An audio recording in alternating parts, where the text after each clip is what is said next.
이번엔 저희가 준비한 두 번째 뉴스를 공개하겠습니다. 앞서 김영철이었다면 이번 김연철 통일부 장관 후보자의 청문회 소식을 하나하나 살펴보겠습니다. 어제 청문회가 열렸는데 지금까지 김연철 후보자가 발언했던 발언들을 모두 다 정반대로 뒤집었습니다. 직접 들어보시죠.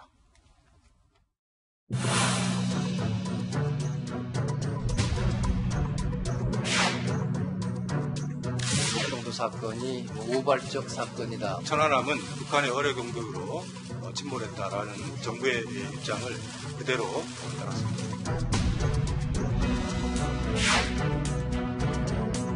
어떤 사고와 의식을 가지고 그런 말씀을 하셨는지. 유족에 대해서는 다시 깊은 애도를 표합니다.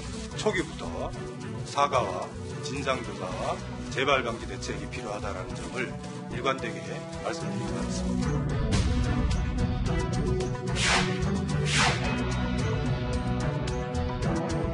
그야말로 저는 북한의 대변인 역할이다 이렇게 생각합니다. 원래부터 제재가 무용하다고 한 적은 없고요. 제재의 실효성과 제재의 효과에 대해서 여러 글을 쓴 것은 있습니다.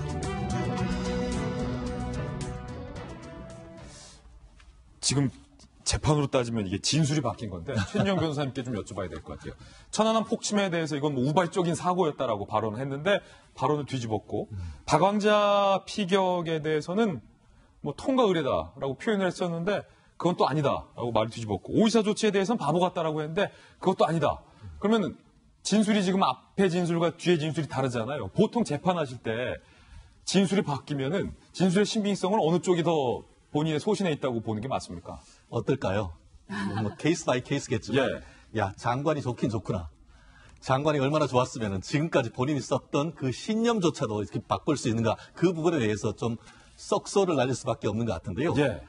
지금 말씀하신 것처럼 재판, 특히 형사재판에서 가장 우리 그 의뢰인들한테 주의를 기울이는 것이 예. 진술 바꾸지 마라. 진술의 일관성이 중요하다라고 했는데 왜냐?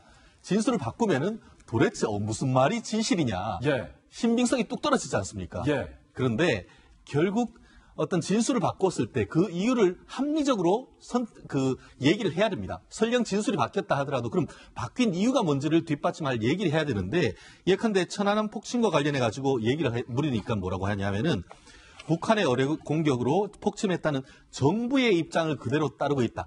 내가 천안함 폭침으로 인해 천안함이 북한의 그 어뢰로 폭침했다라고 생각한다. 이렇게 얘기를 하는 것이 아니고 정부의 입장이니까 나는 지금 그 입장을 따른다라고 얘기를 했다는 점에서 살짝 어떻게 보면 본인이 입장을 완전히 바뀌었다라고 보긴 어렵고 더불어서 말씀드렸듯이 왜 입장을 바꿨죠? 장관이 되기 위해서인 것이죠. 장관이 되기 위해서 어떤 이해관계가 걸렸기 때문에 진술을 바꿨을 때는 그 진술의 신빙성이 얼마나 있을까? 그 법정이라고 하면은 그 진술의 신빙성을 상당 부분 따질 수밖에 없는데 학자의 입장은 진화한다? 정말 국민을 위해서 정말 제대로 좀 진행했으면 좋겠는데 어제 많은 국민들이 그와 같은 진술 번복을 보면서 도대체 저분이 진심이 뭔가 굉장히 의심했는 하루였던 것 같습니다. 이제 확실히 변호사님이라서 이거를 진술의 어떤 신빙성 부분에서 보셨는데 김영주 의원께서 보시기에는 어떻게 보셨어요? 노무현 정부 때 또 노무현 대통령 보좌하시기도 하셨잖아요. 글쎄요. 그러니까 그 두 가지인 것 같습니다. 이제 그런 어떤 북한에 대한 인식이라는 것들이 있는 것이고 또 하나는 자기가 너무 자유분방하게 학자라는 걸 뛰어넘어서 코멘트한 부분이 있었던 것이고 두 가지 다에 대한 시험대였다고 보여지고요. 또 많은 사과를 했죠. 그런데 이제 정말 진화라는 말이 적절했을까에 대한 의문점은 있어요. 진화하기에는 너무 나이가 많이 들어버린 것은 아닌가. 너무 많이 뱉어버린 것은 아닌가라고 하고 정말 진실되게 청문을 한다면 내가 그동안에는 천안함 사태의 우발적인 요소와 남북관계를 중심으로 봤다면 진짜 다시 한번 그동안에 말하자면 국방부 기록을 읽어봤더니 정확하게 그동안에 내 생각이 잘못됐더라. 이런 얘기를 할 수 있어야지 그것이 최소한의 입장이 바뀌더라도 국민들이 그동안에 몰랐던 부분 그냥 얼치기로 알았던 부분을 제대로 읽어봤더니 정말 북한이 했구나. 이제 내 생각을 고쳐 먹었습니다. 이렇게 생각하는 게 맞지 않았나 그렇게 생각이 들어요. 입장이 바뀌니까 왜 입장이 바뀌느냐라고 야당 의원들이 따져 묻는 장면도 있었습니다. 학자의 소신 이야기가 논점이었습니다. 직접 들어보시죠. 청문회를 통과하기 위해서 잠깐 소신을 위장했다가 장관되고 난 뒤에 다시 또 마각을 드러내려고 하는 거 아닙니까? 그렇지 않습니다. 후보자가 북한의 통일전선 선전부장 후보자감인데 지금 후보자로서 앉혀놓고 지금 청문을 한 것이 아니냐는 착각이 들 정도입니다. 지금 너무 북한에 대한 편향이 돼가지고 도를 넘고 있다 이런 생각을 하고 있거든요. 또 그렇게 확실한 주장을 해놓고도 지금은 학자적인 양심을 저버리고 또 과연 진심성 있는 지금 해명이나 현재 입장을 지금 발표한 것인지 저는 의문을 제기하지 않을 수가 없습니다. 이에 대한 답변으로 학자의 소신을 진화한다라고 답변을 했는데 김병민 박사님 네. 학자시잖아요.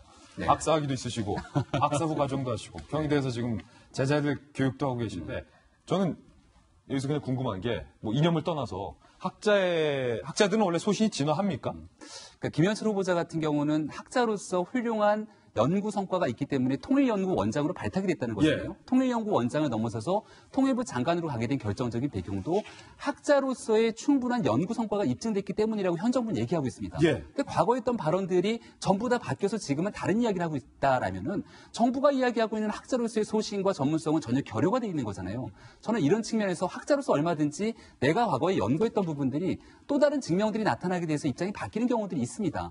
하지만 김현철 후보자처럼 과거 했던 발언들을 180도 다 바꾸게 되는 경우들은 상당히 찾기 어렵고요.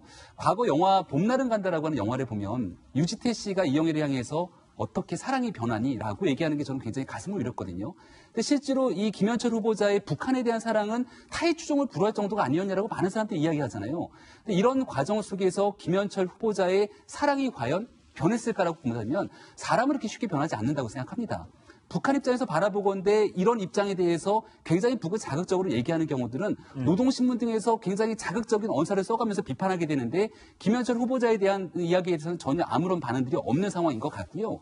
오히려 여당 입장에서는 이런 김현철 후보자를 향해서 천연 다이아몬드 같은 사람이라고 표현을 하기도 합니다. 천연 다이아몬드. 천연 다이아몬드. 이게 과연 어떠한 방식으로 이런 표현을 했는지 잘 모르겠습니다만 만약 통일부 장관이 되고 나시면 정말로 북한에 대해서 있었던 사람들이 변하게 된 것인지 아니면 사람은 절대 변하지 않는다라고 하는 우리 대한민국 사람들이 과거부터 했던 얘기들처럼 다시 이전 상태로 돌아가서 북한에 대한 사랑을 그대로 표현할지 여부는 아마 곧 드러나게 되지 않을까 싶은데요. 일단은 청문회를 통과하기 위해서 위기 모면용 발언이라고 하는 해석에 조금 더 힘이 실리는 것 같습니다.